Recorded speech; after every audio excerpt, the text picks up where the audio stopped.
दोस्तों सबको राम राम। रुपया रूट चैनल पे आपका स्वागत है। जैसा कि आपको पता है और नहीं पता है तो मैं बता देता हूं। इससे पहले हमने लेसन 1F का पार्ट 1 ऑलरेडी अपलोड कर दिया है यूट्यूब के ऊपर। अब इसका ये पार्ट 2 है। इसके अंदर जो भी टेक्निकल वर्ड्स मैं तो बता रहा हूं आपको, उन टेक्निकल वर्ड्स का मतलब समझे बिना आप स्टॉक मार्केट के अंदर ना तो ट्रेडिंग कर सकते, ना अगर आपको कोई इन्वेस्टमेंट करना, आपको रिसर्च करना है तो ना आपको वो चीजें समझ में आएंगी, ना अगर आप किसी कंपनी की बैलेंस शीट पढ़ रहे हो वहां भी आपको वो चीजें समझ में नहीं आएंगी जब तक कि आप ये टेक्निकल वर्ड्स का मतलब नहीं जान लेते। ये स्टॉक मार्केट की रीड है, ठीक है। तो ये टेक्निकल वर्ड्स आपके लिए सबसे ज्यादा इंपॉर्टेंट है, उतना ही ज्यादा नहीं, सबसे ज्यादा इंपॉर्टेंट है, ठीक है। तो अभी हम इसका पार्ट 2 बिना देरी के अभी स्टार्ट करते हैं। लेकिन मेरी आपसे रिक्वेस्ट है, ये वीडियो पार्ट 1 पार्ट 2 एकदम कंप्लीट देखना, ठीक है। सारे सेंटेंस लिख के रख लेना ताकि कंटिन्यू डेली वाइज पे अगर आप उसको रिवाइज भी कर लोगे आपको 90% कॉन्सेप्ट क्लियर हो जाएगा मार्केट का, ठीक है। तो चलो बिना देरी के अभी हम स्टार्ट करते हैं। दोस्तों हमारा जो पहला टॉपिक आज का वो है इक्विटी। इक्विटी क्या है? कंपनी में जो शेयर धारक होते हैं उनका स्वामित्व हिस्सा, शेयर पूंजी प्लस रिजर्व। इसका मतलब क्या होता है? किसी भी कंपनी की जो मार्केट में लिस्टेड है वहां पे उसने जो शेयर मार्केट में अपने सेल आउट कर चुकी या जो रिमेनिंग शेयर उसके बचे हुए हैं कंपनी के पास में, चाहे वो प्रमोटर के पास हो चाहे वो कोई इन्वेस्टर के पास हो जिसने आईपीओ आने से पहले कंपनी में इन्वेस्ट कर रखा हो, कुल मिला के उस शेयर उस कंपनी के जो भी शेयर्स हैं उनको हम इक्विटी बोलते हैं, ठीक है। तो स्टॉक मार्केट में इक्विटी का मतलब यही होता है। तो अभी सेकंड वर्ड है एक्सचेंज। एक्सचेंज जैसा कि आपको पता है हमारे इंडिया के अंदर नॉर्मली दो सबसे बड़ी एक्सचेंज वही हैं, एक बीएससी है एक एनएससी है, जिनके ऊपर हम ट्रेड करते हैं वहां पे जो भी लिस्टेड कंपनियां हैं वहां, ठीक है। अगला वर्ड है हमारा फेस वैल्यू। फेस वैल्यू जैसा कि मैं आपको बता देता हूं, कोई भी स्टॉक होता है कोई भी शेयर होता है उसकी जो फेस वैल्यू होता है ना, मैक्सिमम शेयर अपनी जो फेस वैल्यू से हमेशा ऊपर ट्रेड करते हैं। कुछ जैसे स्मार्ट बीटा इंडेक्स के अंदर एक ऐसा फैक्टर था जिसमें कोई वैल्यूएबल शेयर, ठीक है, कोई वैल्यूएबल कंपनी जो बहुत अच्छा परफॉर्म कर रही है, जिसका फंडामेंटल बहुत अच्छा है, उस कंपनी का अगर प्राइस किसी कारणवश अगर उसकी फेस वैल्यू से कम या उसके आसपास अगर ट्रेड कर रहा है ना, तो उस शेयर को स्मार्ट बीटा इंडेक्स के उस फैक्टर के तहत उसमें शामिल कर लिया जाता है, ठीक है। मतलब कहीं ना कहीं बढ़िया फंडामेंटल वाला शेयर अगर उसकी फेस वैल्यू के आसपास अगर वो ट्रेड कर रहा है तो आप उसमें ट्रेड करने की है ना जो रिस्क होता है वो काफी कम हो जाता है। मतलब आप वहां से अगर ट्रेड करते हो उस बढ़िया कंपनी के अंदर, जैसे रिलायंस है, टीसीएस है, एचडीएफसी बैंक है, आईसीआईसीआई है, इस टाइप के जो बैंक्स हैं, इस टाइप की जो कंपनियां हैं, अगर वो अपने फेस वैल्यू के आसपास या कहीं उससे नीचे अगर ट्रेड कर रहे हैं और वहां आप अगर इसके अंदर पोजीशन लेते हो तो चांसेस ज्यादा है ज्यादा प्रॉफिट बनाने के, ठीक है। तो फेस वैल्यू की यहाँ पे अहमियत बहुत ज्यादा है, तो इस चीज को आपको समझना। और फेस वैल्यू होती क्या है, मैंने आपको इससे पहले आईपीओ का एक लेसन डाला हुआ है, उसके अंदर फेस वैल्यू को काफी डिटेल से बता रखा है, तो वो अगर आप देख लोगे तो आपको एकदम डीपली समझ में आ जाएगा फेस वैल्यू का मतलब, ठीक है। अभी नेक्स्ट है हमारा एफआई और एफपीआई, ठीक है, फॉरेन इंस्टीट्यूशनल इन्वेस्टर्स। जिस टाइप से हमारे इंडिया के अंदर कोई भी म्यूचुअल फंड्स है, इंश्योरेंस कंपनियां हैं, ये सब क्या है, इंस्टीट्यूशन है, हम वहां पैसा लगाते हैं, ये लोग क्या करते हैं, वो इतनी ज्यादा कैपिटल हमारा जो एयूएम है उस फंड मैनेजर उस पैसे को उठा के मार्केट में इन्वेस्ट करता है, प्रॉपर कैसे, उसके इंडेक्स के वेटेज के हिसाब से स्टॉक्स में डालता है। कोई लार्ज कैप का है तो लार्ज कैप में, मिड कैप का मिड कैप में, स्मॉल कैप का है स्मॉल कैप में। इस टाइप से जिस भी कैटेगरी का आप म्यूचुअल फंड या जिस भी कैटेगरी का आप इंश्योरेंस या कोई भी आप परचेज करते हो तो वो कंपनियां स्टॉक मार्केट में उसी कैटेगरी के अंदर पैसा इन्वेस्ट करती हैं, ठीक है। तो एफआईज भी सेम वैसा ही होता है, वहां के जो इंस्टीट्यूशंस है, कुछ समय पहले हमारा एक बहुत बड़ा 36,500 करोड़ रुपए का जो जैन स्ट्रीट है अमेरिका की एक कंपनी है, उस कंपनी ने इंडिया के अंदर पिछले 2 साल से 36,500 करोड़ रुपए का अर्निंग किया है, ठीक है, कैसे किया है? ट्रैप करके मार्केट को। वो क्या है? वो एक ट्रेडिंग संस्था है और उसके अंदर कुछ इंस्टीट्यूशंस भी हैं अमेरिका के, जो उसके साथ मिलकर ट्रेड करते हैं। एल्गोरिदम एक सॉफ्टवेयर है, उसके तहत वो लोग ट्रेड करते हैं। ठीक है, तो इंस्टीट्यूशन वहां भी है, इंस्टीट्यूशन यहां भी है। यहां पे जो इंस्टीट्यूशन है, वहां जो इंस्टीट्यूशन है, उनको हम बोलते हैं फाइज, यहां वाले बोलते हैं उनको हमें डोमेस्टिक इंस्टीट्यूशन भी बोल सकते हैं, या बोलते हैं डीआईज भी बोल देते हैं। ठीक है, शॉर्ट फॉर्म में। और वैसे डिटेल से आप जैसे जैसे आगे बढ़ते जाओगे हर चीज आपको क्लियर होती चली जाएगी। फिलहाल के लिए आप इसको इतना ही समझ लो। तो इसका एग्जांपल ये आप देख लेना। मार्केट में ट्रेडिंग, इसमें तेजी का इसलिए बोलते हैं एफआईएस के अंदर, क्योंकि जो अफाइज होते हैं ना, चाहे वो डीआईज भी हो, लेकिन अफाइज जो होते हैं उनके पास में जो कैपिटल है काफी हैवी होती है, काफी भारी मात्रा में कैपिटल है। वो इतना दम रखते हैं, अगर उनकी कैपिटल अगर वो किसी एक इंडेक्स के अंदर या पर्टिकुलर शेयर में अगर डालेंगे ना, तो वो ऊपर ही भागेगा, क्योंकि इतनी ज्यादा मात्रा के अंदर वो उसके अंदर इन्वेस्टमेंट करते हैं। और इसकी वजह से ही जो जैन स्ट्रीट था, उसने हमारी जो मार्केट है उसको ट्रैप करके डेरिवेटिव सेगमेंट के अंदर बहुत भारी भरकम पैसा कमाया था। ठीक है, जिसका अभी इन्वेस्टिगेशन चल भी रहा है। ठीक है, उसके ऊपर सेबी ने कार्रवाई कर दिया, उसको बैन कर दिया, उसको बैन कर दिया, प्लस उसके साथ जो इंस्टीट्यूशन थे उनको भी बैन कर दिया। ये सब चीजें इसलिए बता रहा हूं क्योंकि मार्केट के अंदर आप बहुत सेफ हो, वो भी देन तब जब आप एकदम नॉलेज के साथ में ट्रेड कर रहे हो। अगर आप सट्टा मार रहे हो तो आप वहां सक्सेस नहीं हो। ठीक है, तो अगला हमारा है एफपीओ, फर्दर पब्लिक ऑफरिंग। ये फर्दर पब्लिक ऑफरिंग क्या होता है? जब कोई भी कंपनी स्टॉक मार्केट के अंदर आईपीओ लाने के बाद जब लिस्ट हो जाती है एनएससी पे या बीएससी पे, किसी भी एक्सचेंज पे, तो उसके बाद जब उस कंपनी को और पैसे की रिक्वायरमेंट होती है, या तो कंपनी की ग्रोथ के लिए या उसकी लायबिलिटी कम करने के लिए, किसी भी रीजन से कंपनी के पर्पज से, अगर उसके पास जो बचे हुए जो शेयर हैं जो कंपनी के पास में हैं, उस शेयर को उसको दोबारा अगर मार्केट में लाना है, पैसे इकट्ठा करने के लिए, पैसे की रिक्वायरमेंट को फुलफिल करने के लिए, तो क्या लेके आती है company? FPO, further public offering. ये भी एक पैसा कलेक्शन करने का एक तरीका है। ठीक है, आईपीओ के बाद में एफपीओ के थ्रू पैसा कंपनी लेके आती है। तो इसमें क्या होता है, जैसे आईपीओ के अंदर आपको बिड प्राइस मिलता है, इसके अंदर तो ऑलरेडी उस कंपनी का जो शेयर है वो मार्केट में ट्रेड कर रहा है। तो ये कंपनी क्या करती है, उस शेयर का जो वैल्यू है जो फिलहाल मार्केट में है, उससे आपको कम रेट के अंदर आपको शेयर अलॉट करती है। अगर अच्छी कंपनी है तो आप एफपीओ के थ्रू भी पैसा लगा सकते हो। ठीक है,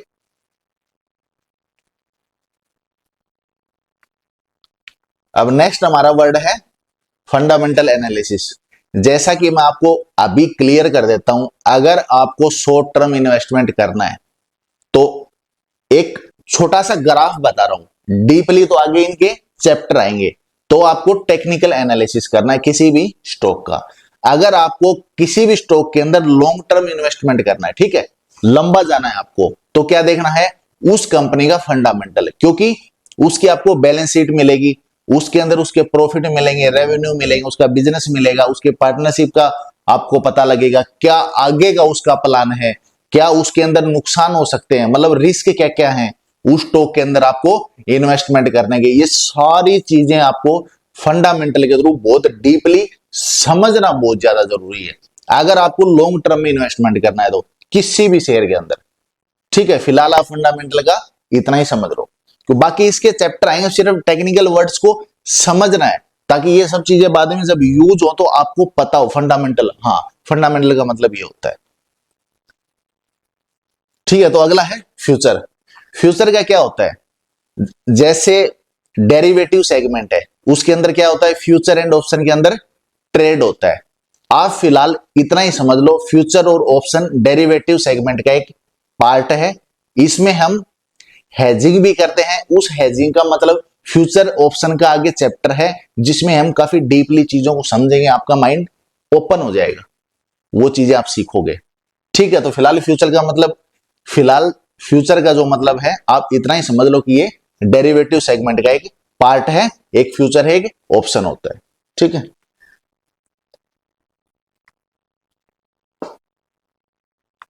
ग्रोस प्रॉफिट। अब ग्रोस प्रॉफिट क्या होता है?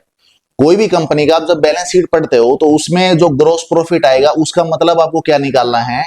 किसी भी कंपनी का जो प्रॉफिट है वो ग्रोस प्रॉफिट कब बनता है? जब उसके जितने भी लायबिलिटीज हैं, उसके जो इंप्लॉयज हैं उनको उन्होंने पैसा दे दिया, जो कर्ज है, जो ईएमआई है वो उन्होंने भर दी, मतलब एक्सपेंसेस सारे निकालने के बाद में जो पैसा बचता है उसको क्या बोलते हैं?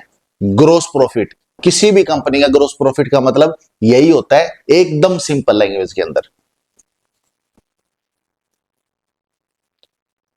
अब क्या है हेजिंग? जैसे मैंने इससे पहले वर्ड यूज किया था जब हमारा फ्यूचर फ्यूचर का आया था ऑप्शन, मैंने बोला था कि डेरिवेटिव सेगमेंट का एक पार्ट है।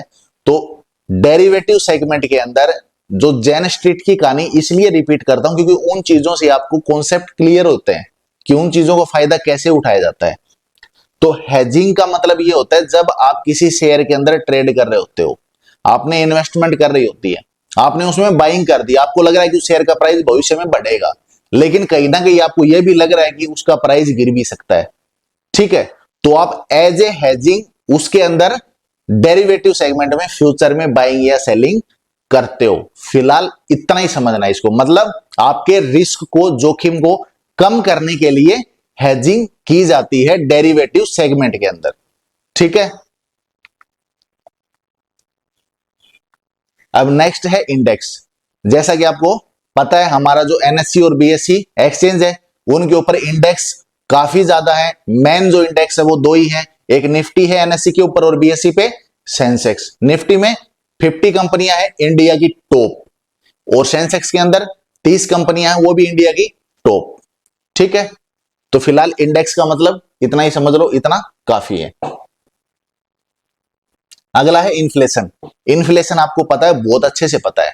कोई भी आदमी इन्वेस्टमेंट करने के लिए मार्केट में आया, किस लिए आया? इन्फ्लेशन को बीट करने के लिए। मतलब जो सामान आज हमें ₹2 का मिल रहा है वो सामान की कीमत आने वाले टाइम के अंदर 3, 4, 5, 6 बढ़ती रहेगी।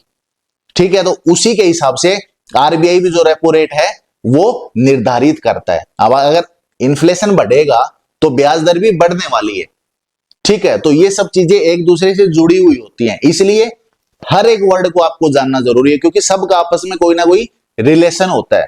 ये चीजें डीपली बहुत ज्यादा इंपॉर्टेंट आपके लिए समझना, क्योंकि मार्केट में आप इन्वेस्ट नहीं कर रहे तो आप ये लगा लो कि बहुत पीछे चले गए। उसका रीजन ये बताता हूं क्योंकि पूरा देश की जो इकोनॉमी है चलती ही मार्केट से है। ठीक है, इसलिए आपको समझना जरूरी है, पूरा देश चल रहा है मार्केट से ही चल रहा है। मार्केट का ट्रेंड है वो हमारी इकोनॉमी का ट्रेंड बताता है। ठीक है, अपर ट्रेंड है तो लग रहा है कि इकोनॉमी हमारी ग्रोथ हो रही है, और डाउन ट्रेंड है तो क्या लग रहा है? इकोनॉमी हमारी डाउन में जा रही है। उसके कुछ रीजंस भी होंगे जो कि एटलीस्ट वहां पे आपको न्यूज अपडेट्स ग्लोबली या अपने कंट्री वाइज आपको वो चीजें मिलती रहती हैं। ये वर्ड्स समझ लो, ये मैं बता रहा हूं ना, ये फंडामेंटल है, टेक्निकल फंडामेंटल सब कुछ है स्टॉक मार्केट का। हर एक वर्ड, सिंगल सिंगल वर्ड, नहीं तो एक एक वर्ड आपको गूगल से सर्च करना पड़ता है। पूरे चैप्टर के अंदर आपको मैं वर्ड बता रहा हूं।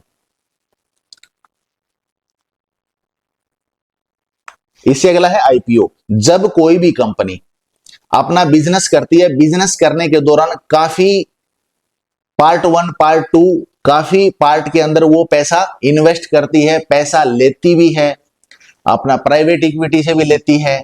ठीक है, तो कई फर्म से वो बीच में पैसा उठाती है। उसके बाद जब अपने बिजनेस को उसको ग्लोबली और ज्यादा स्प्रेड करना होता है और उसको काफी मोटा अमाउंट चाहिए, ठीक है, किसी भी कंपनी को काफी मोटा अमाउंट चाहिए तो क्या करेगी? वो आईपीओ लेके आएगी। क्योंकि आईपीओ के अंदर क्या होता है, जो रिटेल इन्वेस्टर होते हैं हमारे और आप जैसे, वो लोग आईपीओ के अंदर पैसा लगाते हैं और जो कंपनी टारगेट करती है उस हिसाब से उनको आईपीओ के थ्रू पैसा मिल जाता है। ठीक है, तो आईपीओ लाने का मेन पर्पज किसी भी कंपनी का यही होता है, इनिशियल पब्लिक ऑफरिंग है इसकी फुल फॉर्म है। इसका मतलब यही होता है अपनी रिक्वायरमेंट को फुलफिल करने के लिए, कंपनी की ग्रोथ के लिए, या कंपनी के किसी भी लायबिलिटी को कम करने के लिए, फ्यूचर को ध्यान में रखते हुए अपना जो भी उसको प्लान करना है उसके लिए ही कोई भी कंपनी आईपीओ लेके आती है। पैसा उसको रिक्वायरमेंट है, उस पैसे की रिक्वायरमेंट को फुलफिल करने के लिए कंपनी क्या करती है? आईपीओ लेके आती है। प्लस आईपीओ लाने से सबसे बड़ा फायदा कंपनी क्या होता है? वो मार्केट में लिस्ट हो जाती है और वो जो कंपनी है ना वो फेमस हो जाती है, उसका नाम चलने लग जाता है। मतलब कहीं ना कहीं वो चर्चा में आ जाती है वो कंपनी। ये भी एक रीजन होता है आईपीओ किसी भी कंपनी का। ठीक है, अब नेक्स्ट है हमारा इन्वेस्टमेंट। आपको पता है, मैंने आपको बोल चुका हूं, टेक्निकल जो फंडामेंटल, ये एनालिसिस कब कब करते हैं, शॉर्ट टर्म के लिए टेक्निकल, और फंडामेंटल कब करते हैं, लॉन्ग टर्म के लिए। तो इन्वेस्टमेंट कब होती है, जब आप लॉन्ग टर्म के लिए जाते हो। ठीक है, उसी को इन्वेस्टमेंट करते हैं। मतलब आपका जो पैसा है वो चाहे आप म्यूचुअल फंड के थ्रू करो, चाहे मार्केट के थ्रू करो, चाहे आप ईटीएफ के थ्रू करो, कोई भी जरिया आपने अपनाया है। ठीक है, चाहे आप बॉन्ड्स वगैरह किसी के परचेज करके फिर आप उनसे ब्याज दे रहे हैं, जो अब ब्याज आपको मिलता है उस बॉन्ड्स के थ्रू, जो पैसा आपने कंपनियों को या गवर्नमेंट को दिया है, तो चाहे उसके थ्रू करो, वो इन्वेस्टमेंट ही होती है। ठीक है,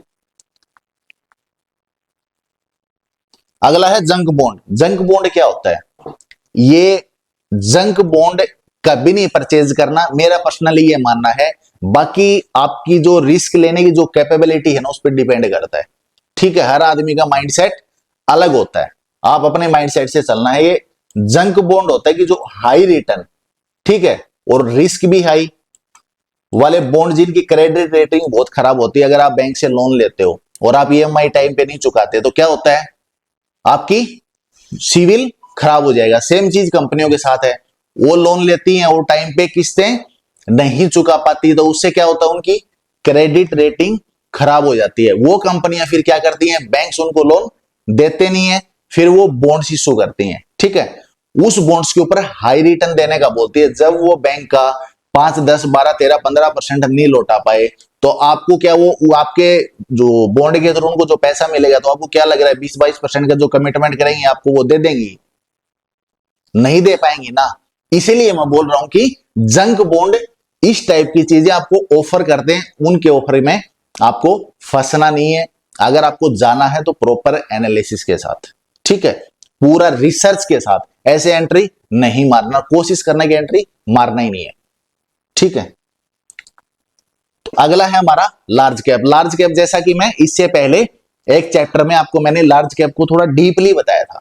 ठीक है, लार्ज कैप कंपनियां वो कंपनी होती हैं, एक सेबी ने क्राइटेरिया बना रखा है लार्ज कैप का, मिड कैप का, स्मॉल कैप का। जो लार्ज कैप कंपनी होती है उसको लार्ज कैप की कैटेगरी में कब लाया जाता है, जब उनकी मार्केट कैप 20,000 करोड़ उससे ज्यादा की होती है। ठीक है, और इसकी भी रैंकिंग होती है, जैसे हमारा एनएससी के ऊपर जो टॉप 50 कंपनियां है, ठीक है, लार्ज कैप कंपनियां है, कितनी कंपनी है, पूरे हमारे एक्सचेंज के ऊपर, एनएससी के ऊपर 100 कंपनियां लार्ज कैप कंपनी है। अब क्या, लार्ज जो मीडियम कैप कंपनी, उनकी 20 करोड़ से ज्यादा की भी है किसी की भी मार्केट कैप, वो लार्ज में क्यों नहीं आई, क्योंकि जितनी भी कंपनी मार्केट के अंदर लिस्ट है, टॉप जिनकी मार्केट कैप सबसे ऊपर है, 1 से लेके 100 तक, मतलब फर्स्ट जो 100 कंपनी जिनकी सबसे ज्यादा मार्केट कैप है, उनको लार्ज कैप में रखा जाता है। और अभी आज के दिन इंडिया के अंदर सबसे ज्यादा अगर किसी कंपनी की मार्केट कैप है, वो किसकी है, रिलायंस। इसके साथ में एक नाम याद कर लो, जामनगर। इसकी स्टोरी आगे बताने वाला हूं, बहुत इंटरेस्टिंग है। ठीक है, जामनगर क्या है, रिलायंस इंडस्ट्री के लिए एक वरदान है। ठीक है, तो इसको हम बाद में समझेंगे, फिलहाल इसको समझने के लिए आप इतना ही समझ लो कि लार्ज कैप का मतलब होता है कंपनी की मार्केट कैप 20,000 करोड़ से ज्यादा होना, उसी को हम लार्ज कैप स्टॉक्स के अंदर लेते हैं कंपनी को। ठीक है, अब लेवरेज। लेवरेज क्या होता है, लेवरेज ये होता है, अभी मार्केट के अंदर अलग अलग प्लेटफॉर्म है ट्रेड करने के, बहुत ब्रोकर है। ठीक है, आपको लिवरेज देते हो, मतलब आपके पास पैसा है 20,000 और आप ट्रेड करने वाले हो 80,000 या 1 लाख रुपए का, उसको लिवरेज बोलते हैं। इतना ही समझना है, अभी आगे lesson wise, topic wise deeply चीजों को समझ जाओगे। लेकिन ये लेवरेज इतनी अच्छी नहीं होती, होती है उसके लिए जो रिसर्च के साथ में इन्वेस्टमेंट करते हैं। ठीक है,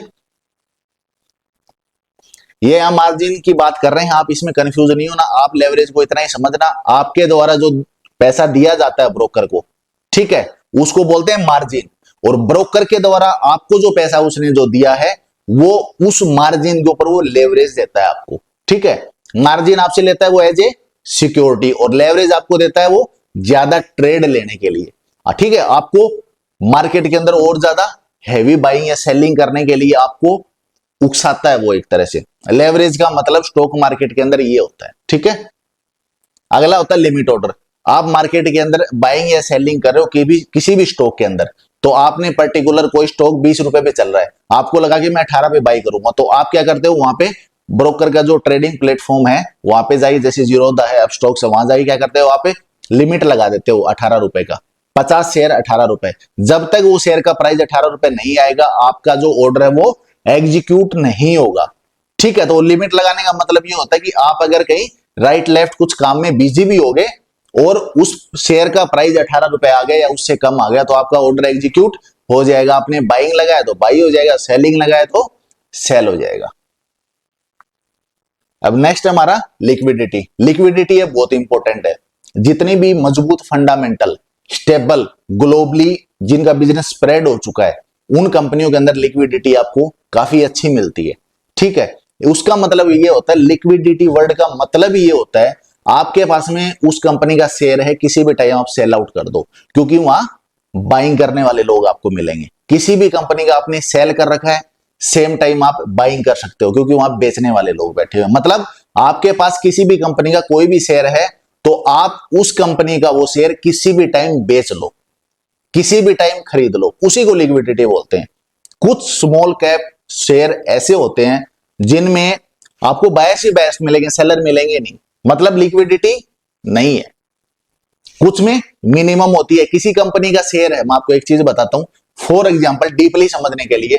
किसी कंपनी का शेयर है, ठीक है, वो 50 रुपए पे ट्रेड कर रहा है, ठीक है, आपने उसके अंदर 1000 शेयर बाई करने के लिए ऑर्डर लगा दिए 49 पे। वो 1000 शेयर बाई आप तब कर पाओगे जब कोई 49 रुपए के ऊपर 1000 शेयर सेल करने के लिए आएगा। मतलब आपका बिड प्राइस एग्जीक्यूट तब होगा जब कोई आस्क प्राइस आपको देने वाला होगा। आपका बाई करना मतलब बिड प्राइस, कोई आपको बेच रहा है मतलब सेल प्राइस। ठीक है, तो इतना ही समझना है इसको। अब नेक्स्ट है लिस्टिंग। लिस्टिंग जैसा कि आपको पता है, कोई भी कंपनी आईपीओ लाती है, पैसा की रिक्वायरमेंट को फुलफिल करने के लिए, अपना पैसे की रिक्वायरमेंट को फुलफिल करने के लिए, बिजनेस को स्प्रेड करने के लिए, ग्रोथ करने के लिए, या अपने पर्पज पूरे करने के लिए जब कोई कंपनी आईपीओ लेके आती है, तो आईपीओ जब लाती है, आप पैसा इन्वेस्ट करते हो, तो फिर क्या होती है, वो कंपनी मार्केट में लिस्ट हो जाती है। लिस्टिंग वही होता है, उसी को लिस्टिंग बोलते हैं।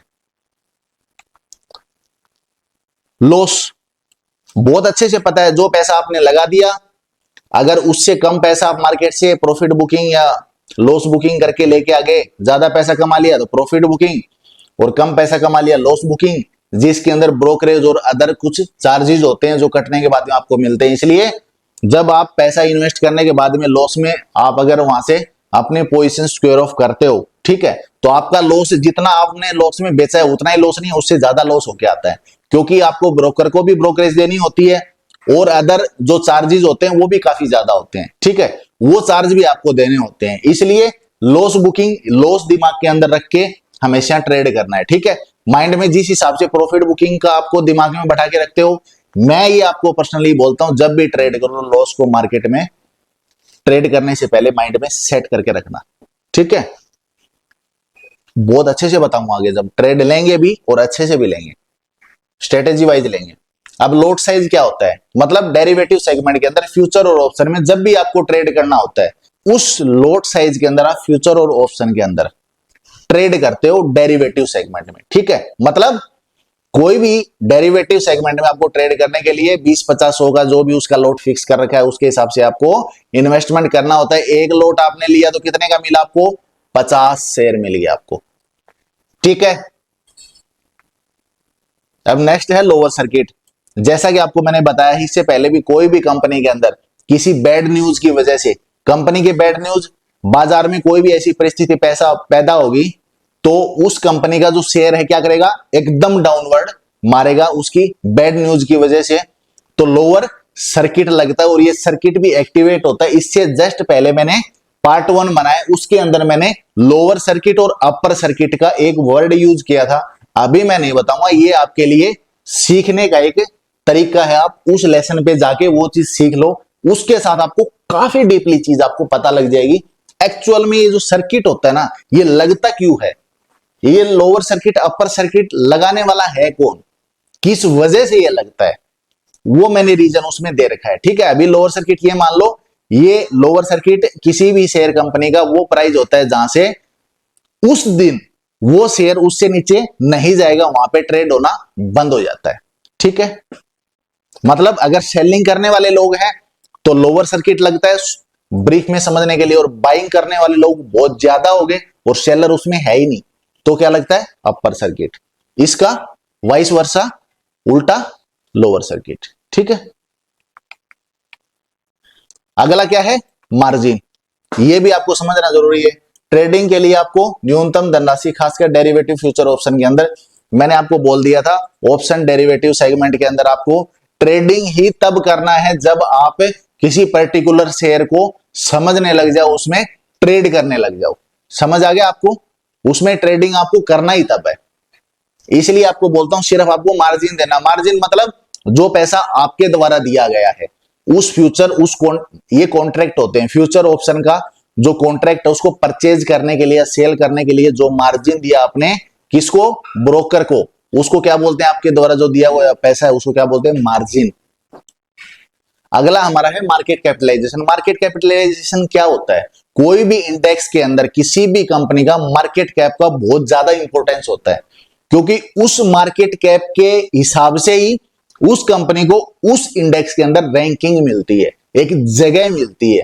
ठीक है, उसको वेटेज मिलता है, उसका जो मूवमेंट है वो इंडेक्स से मैच खाएगा नहीं खाएगा, वो डिपेंड किस पे करता है, मार्केट कैप से डिपेंड करता है। इसकी डिटेल में पहले आपको वीडियोज में बता चुका हूं, आप डीपली समझ लेना। ठीक है, तो नेक्स्ट हमारा है मार्केट ऑर्डर। मार्केट ऑर्डर का मतलब ये होता है आप कोई भी शेयर बाई करते हो तो आप क्या करते हो, आपको क्या करना है, जब किसी भी शेयर को आप current market price CMP, current market price से आप परचेज करते हो तो उसको क्या बोलते हैं, मार्केट ऑर्डर। वो सेम टाइम आपका ऑर्डर एग्जीक्यूट होने के चांसेस ज्यादा हैं देन तब जब उसके अंदर लिक्विडिटी हो। ठीक है, अगला क्या होता है मिड कैप स्टॉक्स। जैसा कि मैं आपको पहले बताया, एक क्राइटेरिया सेबी ने रखा है, मिड कैप स्टॉक्स वो होते हैं जिन कंपनी की मार्केट कैप 5,000 करोड़ से 20,000 करोड़ के बीच में होती है, उनको क्या बोलते हैं, मिड कैप स्टॉक। ठीक है, ये मिड कैप स्टॉक का क्राइटेरिया। नेक्स्ट हमारे म्यूचुअल फंड्स होते हैं। आप ये चीज बहुत अच्छे से बेटर तरीके से जानते हो। म्यूचुअल फंड्स, जैसा कि आपने कोई भी पैसा इन्वेस्टमेंट करना है तो आप क्या करते हो, एसआईपी के अंदर म्यूचुअल फंड में इन्वेस्टमेंट करते हो। ठीक है, म्यूचुअल फंड एक वो जरिया है जिसके थ्रू आप सिस्टमेटिक तरीके से पैसा उसमें इन्वेस्ट कर सकते हो। उस पैसे को मैनेज कौन करता है, उस म्यूचुअल फंड का फंड मैनेजर। उस पैसे को इन्वेस्ट कौन करता है, उस म्यूचुअल फंड का फंड मैनेजर, जिसके अंदर आप वो पैसा देते हो। ठीक है, म्यूचुअल फंड आपको एक ऐसा प्लेटफॉर्म देता है जिस प्लेटफॉर्म के तहत आप पैसा किसी भी इंडेक्स कंपनी के अंदर, या अपना large cap, mid cap, small cap, और भी काफी कैटेगरी है म्यूचुअल फंड पे। मैं एक डिटेल वीडियो बनाने वाला हूं जिसमें आपको म्यूचुअल फंड का जीरो से लेके लास्ट तक पूरा डीपली समझ में आ जाएगा बहुत अच्छे से। ठीक है, फिलहाल इतना ही समझ लो कि इन्वेस्टमेंट करने का एक प्लेटफॉर्म है। ठीक है, नेट प्रॉफिट। नेट प्रॉफिट जैसा कि मैंने आपको बताया था ग्रॉस प्रॉफिट। ठीक है, लगभग सेम मतलब होता है। आपने अपने कोई भी कंपनी होती है उसका नेट प्रॉफिट का मतलब, ये जो नेट प्रॉफिट जो वर्ड है, जो ग्रॉस प्रॉफिट है, ये आपको उस कंपनी की बैलेंस शीट जब आप पढ़ोगे ना, ये वर्ड वहां यूज होते हैं, आपके माइंड में क्लिक कर जाना चाहिए। नेट प्रॉफिट, अच्छा कंपनी ने सारे एक्सपेंसेस निकालने के बाद जो पैसा उसका बचा है वो क्या होता है, नेट प्रॉफिट। ठीक है, अब नेक्स्ट हमारा निफ्टी 50। जैसा कि आपको पता है हमारी एक्सचेंज एनएससी में, जिसके ऊपर इंडिया की टॉप सबसे जो बड़ी कंपनियां हैं वो लिस्टेड हैं एज ए एनएससी 50, जिनको हम बोलते हैं, एनएससी 50 नहीं बोलते, सॉरी, निफ्टी 50 बोलते हैं। ठीक है, मतलब निफ्टी 50 का मतलब होता है किसी भी हमारा जो एनएससी एक्सचेंज है उसके अंदर जो इंडिया की टॉप 50 कंपनियां हैं। ठीक है, उन 50 कंपनियों को जिस इंडेक्स के अंदर रखा जाता है उस इंडेक्स को बोलते हैं निफ्टी 50। और 50 कंपनी को इंडेक्स में किस आधार पे रखा जाता है कि यही 50 कंपनी इस इंडेक्स में रखेंगी, उसकी मार्केट कैप से। ठीक है, तो मार्केट कैप का बहुत बड़ा रोल होता है। और इंडिया के अंदर सबसे ज्यादा मार्केट कैप किस कंपनी की है, जो बोलते हैं कि इंडिया की सबसे बड़ी मार्केट कैप कंपनी है, इंडिया की पूरे हिंदुस्तान की सबसे बड़ी कंपनी है रिलायंस इंडस्ट्री। और इसका लिंक किससे है, जामनगर से। बार बार बोल रहा हूं, इसकी स्टोरी में लेके आऊंगा, आपको बहुत अच्छे से पता लगेगा कि रिलायंस की मार्केट कैप इतनी ज्यादा है तो कहां से शुरुआत है, ये ज्यादा हमेशा क्यों मेंटेन रहती है, ठीक है, इसके ऊपर लोग इतना ट्रस्ट क्यों करते हैं। ठीक है, तो अगला हमारा क्या है, एनएससी, नेशनल स्टॉक एक्सचेंज। हमारे पास इंडिया में दो ही स्टॉक एक्सचेंज है नॉर्मली जहां पे ट्रेड होता है, एनएससी और बीएसई, नेशनल स्टॉक एक्सचेंज और बॉम्बे स्टॉक एक्सचेंज। ठीक है,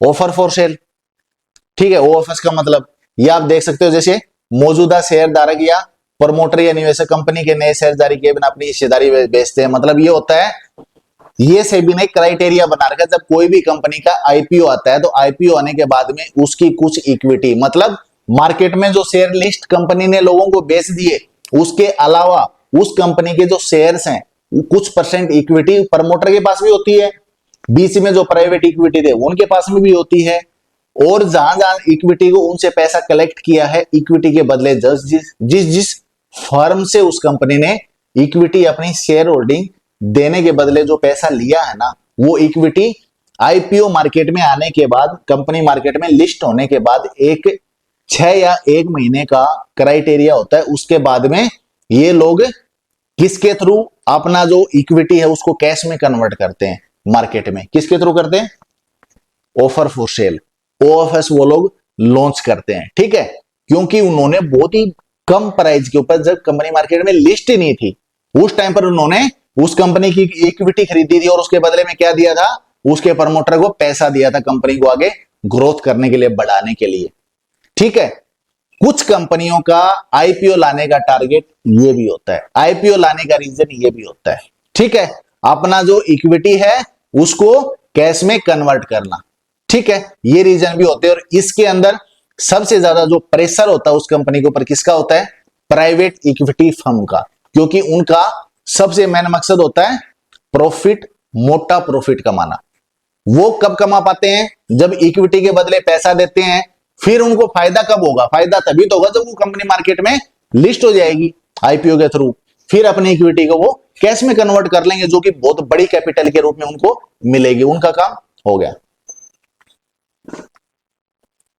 ठीक है, ऑपरेटिंग एक्सपेंसेस, ये आपको समझना बहुत ज्यादा जरूरी है। कोई भी कंपनी दैनिक परिचालन को चलाने के लिए, जैसे वेतन, किराया, मार्केटिंग, ठीक है, किसी भी कंपनी का जो रेगुलर एक्सपेंसेस हैं उनको क्या बोलते हैं, ऑपरेटिंग एक्सपेंसेस। उनको ऑपरेटिंग एक्सपेंसेस स्टॉक मार्केट की लैंग्वेज के अंदर बोला जाता है। ठीक है, तो दोस्तों आज का जो हमारा चैप्टर है, अभी ये वर्ड्स है, इसका एक चैप्टर और आने वाला है। ठीक है, इसका रीजन बताता हूं, क्योंकि ये काफी बड़ा हो जाता है, काफी लेंथी हो जाता है वीडियो, इसलिए मैं इसको छोटे छोटे पार्ट में डाल रहा हूं। तो मेरी आपसे रिक्वेस्ट है, ये 3 लेसन आपके लिए रामबाण है।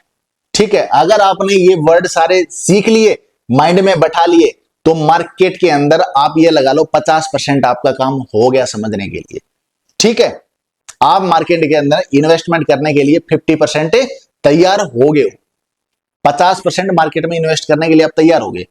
ठीक है, तो इस टाइप की एक वीडियो और मैं एक पार्ट में और डाल लूंगा, ये सारी चीजें तब तक आप रिवीजन कर लो। तो आज का हमारा जो चैप्टर है वो इधर ही फिनिश होता है। अगर इसमें किसी भी चीज से रिलेटेड आपको अगर थोड़ा सा डीपली जानना है, ज्यादा डीपली तो चैप्टर आएंगे तब मैं बताऊंगा, थोड़ा सा आपको डीपली जानना या कॉन्सेप्ट ही आपका क्लियर करना, तो आप वो नाम लिख देना, मैं आपको उसमें कमेंट बॉक्स के अंदर उसका रिप्लाई कर दूंगा, या मेरी टीम का कोई भी मेंबर रिप्लाई कर देगा। ठीक है, तो इतना प्यार बनाने के लिए, सपोर्ट करने के लिए, और आपको अगर मेरी इसमें थोड़ी सी मेहनत लगती है तो प्लीज चैनल को लाइक करो, शेयर करो, सब्सक्राइब करो, और अपनी फाइनेंशियल जर्नी को बहुत अच्छा बना लो। ठीक है, तो इसी के साथ सबको राम राम, जय हिंद, जय भारत।